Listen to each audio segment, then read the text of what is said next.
I want to tell you a little bit of my background and where I came from. I was born in the Philippines, along with my 3 other siblings, and we were raised Catholic.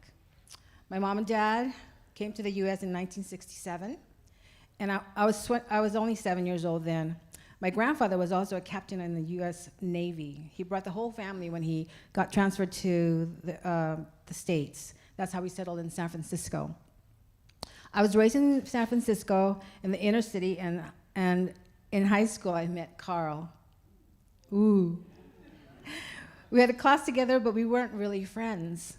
Life went on, and we did meet again after high school and part of college. He took me to a concert.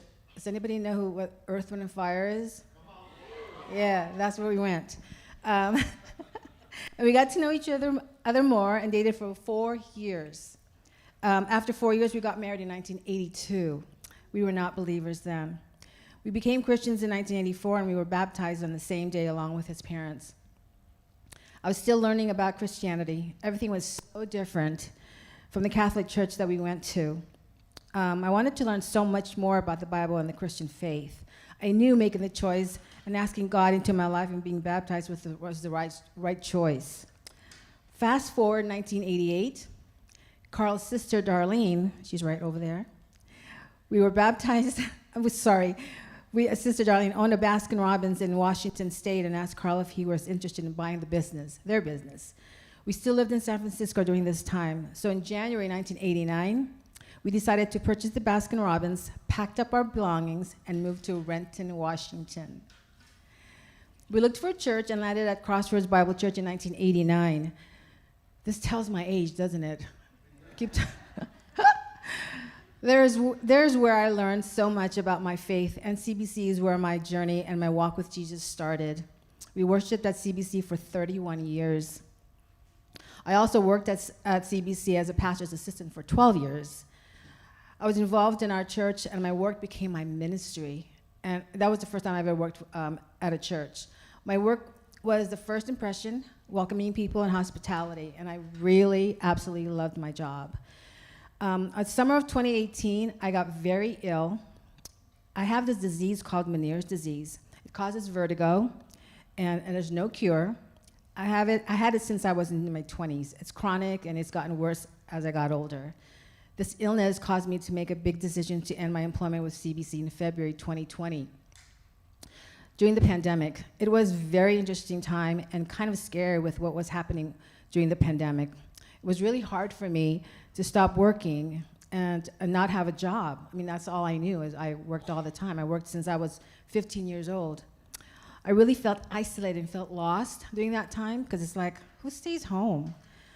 Anyways, sorry, I mean, I didn't want to stay. I didn't know how to stay home because we didn't have kids either. Especially from my home church, I felt isolated from them. It's been almost 3 years since I left CBC. And I still struggle with the vertigo almost on a daily basis, but I press on and do my best and pray to God to help me cope and see me through the illness.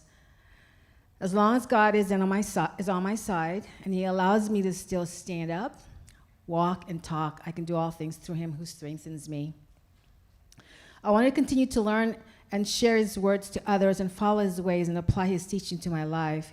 He is faithful and true to his words. I continue to stay focused on his words and to be obedient to love God and love others and care for them. In Deuteronomy, this is like one of my actually really good that I found while I was doing my testimony, says, Deuteronomy 7:9, know that the Lord your God, he is God, he is the faithful God who keeps his commandment and his faithfulness to 1,000 generations for those who love him and keep his commandments. For knowing that, I really feel like I have more than I deserve. 2 years ago, God has directed myself and Carl to Anthem Church, which I now stand here today sharing my life with you.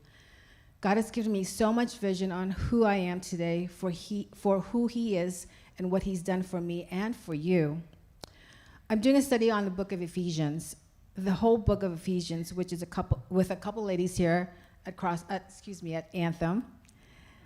I have read the book several times before, but this time Paul's letter to the Ephesians has penetrated deep into my heart on who God is and what he did for me and for you. Through Paul's letter, I came to realize how deep God's love is for all of us. I would recommend you read or study the whole book of Ephesians if you haven't already. Even through times when life is hard because of illness and circumstances we cannot change, he will always be there. That is why I need to focus on Jesus. He is my lifeline, anchor in coping with struggles and illnesses in life. I think everybody will go through this in their lifetime. Ephesians 2:4-7, but God, being rich in mercy, because of his great love with which he loves us, even when we were dead in our wrongdoings, made us alive together with Christ. By grace you have been saved, and raised us up with him, and seated us with him in the heavenly places in Christ Jesus, so that the ages to come he might show the boundless riches of his grace and kindness towards us in Christ Jesus. For right now, God is teaching me to be faithful, available, and teachable. I'm learning to position myself to be ready for whatever he has store for me. My life now and being part of Anthem Church is where God is working with me, and I'm privileged and honored to be part of his work. Thank you.